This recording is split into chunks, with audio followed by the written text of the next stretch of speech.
I still remember it vividly.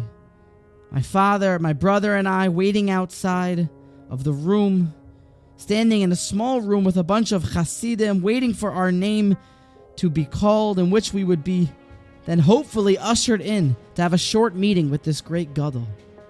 The Gadol who had more than 300,000 individuals come to pay their final respects at his Levaya, the great arbiter of the Jewish law, the Poisek Hadar, the Masmid Noira, the individual who redefined what it means to have devotion and Hasmada and Talmud Torah, the great tzaddik, Rabbi Yosef Shalom Elyashov.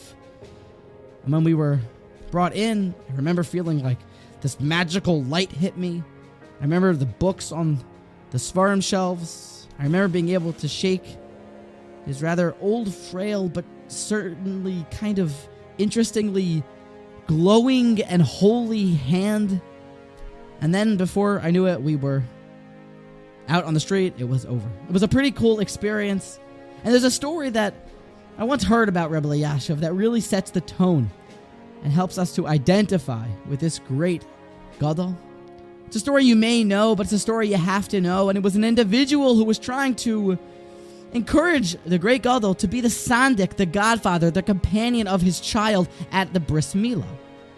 He was using Ramaz and Vilna Gaons to encourage Rabbi Elyashiv, and eventually he told the Gadol, he said, please become the sandik at the bris.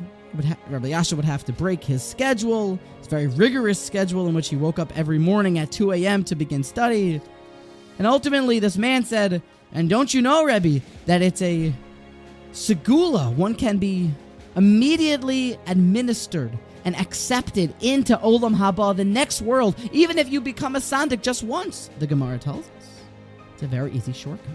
And Rabbi Elyashiv told him very sternly that I worked my whole life to see Hashem and to be in Olam Haba. And now you're offering me an easy way out, a shortcut. I am not interested in your shortcut. When a person wants something and works for something, and they want to do it, therefore, lechatchila, every day, day in and day out, shortcuts are fech. We're uninterested. I want the hard way. I want the real thing. Rabbi Elyashiv was someone that the more that you study, you realize his emes.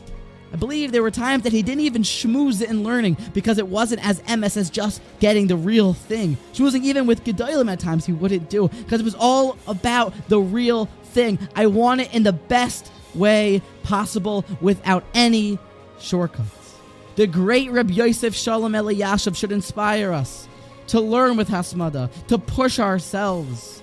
And if we can mimic his ways even 1/1000th, we will have already taken a large step forward.